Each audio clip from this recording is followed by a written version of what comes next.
So you can imagine this is the number 2 most important terrorist in the CIA. That guy was involved in planning 9/11. He was involved in planning Coast. He led Benghazi. Where do you think he might be? All right. I'll stop asking questions.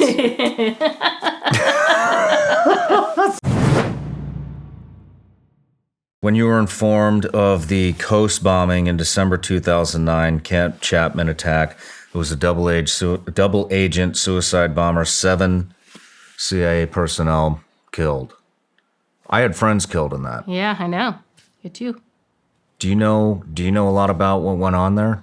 Yeah, I mean, the crazy part is well, the day I found out that you're first bringing up, I was in another city in Pakistan, and I flew in, and I just came into the office. So I knew nothing, right? Because it's not like we share things, as you know, over your cell phones when you're in the CIA. So I go into the office, and my boss calls me in, and I was like, oh gosh, I'm in trouble. I was always getting in trouble for going over his head on something. So I'm like, what did I do? Well, I was down for a week. So he calls me in, and I'm like, oh gosh, like getting ready to defend myself. And he's like, hey, just so you know, and then he told me it happened. So the thing is they'd been planning that for a while, and it was actually supposed to be in Peshawar. It was the asset who chose to move it to Coast, which obviously already is a warning sign, right? Mm-hmm. So if you think about it, it was actually people in Pakistan planning it the entire time, and then the last minute it shifted over to Afghanistan, and then the Afghanistan CIA personnel got involved. So they even they joined at kind of the end of the whole planning, right? So it was going to be in Pakistan, and it moved. So yeah, basically what happened, it was a ruse. It was Al-Qaeda and TTP, which, a lot of people ignore TTP. Even this last year, it's been so powerful. It's always been an ally with Al-Qaeda. Al-Qaeda uses them in joint attacks. And people kind of ignore that fact. So the 2 groups got together and said, hey, we're going to make this ruse. We're going to do a double agent. And ended up being a double Jordanian agent, who then the Jordanians gave to the CIA. So he's kind of like a triple agent. Mm-hmm. And, we're going to use him. We're going to basically tell them he's a doctor that is doing something for Zawahiri and is going to go need to see Zawahiri. So Dr. Ayman al-Zawahiri was the head of Al-Qaeda at the time. So as you can imagine, well, he was a deputy.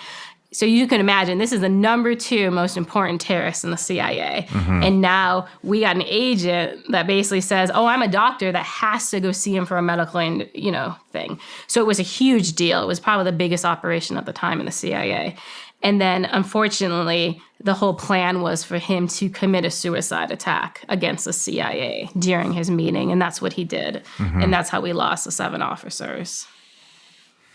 But, it's something to keep in mind, though. A lot of people lose sight of the fact that Zawahiri is an operational planner. He gets sold all the time as he was like a doctor and he's like a religious scholar. That guy was involved in planning 9/11. He was involved in planning Coast. He led Benghazi. And he gets ignored all the time. And to be honest, until I see Al-Qaeda eulogize him, I'm having a hard time believing he's dead. Because he does ruses. He plays games. He knows how to mess with us. And he's dangerous. Yeah. So where is he, do you think? So, supposedly last summer, we killed him in a drone strike in Kabul. So what seems to have happened is, and all this really kind of lines up. So he was staying at a house owned by Sirajuddin Haqqani, and Sirajuddin Haqqani and the Haqqanis have long been suspected of probably being the people who housed Zawahiri the whole time he was in Waziristan, as you can imagine, because they had such a power base there. So anyway, he goes to Kabul reportedly, and he's in this house of Haqqanis. And then, the CIA struck it, and he was killed then. But now it's been, 14 months, and Al-Qaeda has yet to eulogize him officially. Interesting. Where do you think he might be? I don't know. I think he's still likely dead. It's very odd that they haven't eulogized him. And they also never fake eulogize people. So I'm just kind of like, well, I don't think a fake one's going to come out, but why isn't the real one come out? Well, how long does it usually take for them to eulogize somebody? I mean, they usually do it before they name the next leader. I mean, they have not publicly named who the next leader is, even though they've chosen who the like de facto leader is. But the weird part is the leader is also like this strange de facto. So it's like Saif al-Adil. But they're like, well, he kind of leads like the military side of al-Qaeda. And then bin Laden's son is still alive. So the U.S. reported him being killed in 2019. So Hamza bin Laden, the heir to Osama bin Laden, is alive in Afghanistan too. But he doesn't want to be the leader of al-Qaeda. So it's unclear what role he's playing. So yeah, so al-Qaeda hasn't actually made clear, like, this is our Amir, which is interesting. So hold on. We reported bin Laden's son was killed in 2019. Correct. When did we or you find out that he was still alive? Last September, his brother came to Afghanistan to visit him. How do you know that? Because his brother came to Afghanistan to visit him. Gotcha. All right. I'll stop asking questions.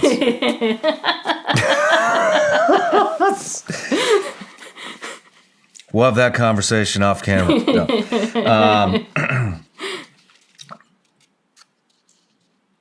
Now I gotta hold on. Now I gotta just readjust my thoughts because I would love to dive into that. Hey everybody, I'm Shawn Ryan. Click here to subscribe to the Shawn Ryan Show YouTube channel for the hottest and most compelling interviews that you will not see anywhere else. I've also made a playlist of all the previous SRS episodes so they're easy to find. You can find that right here.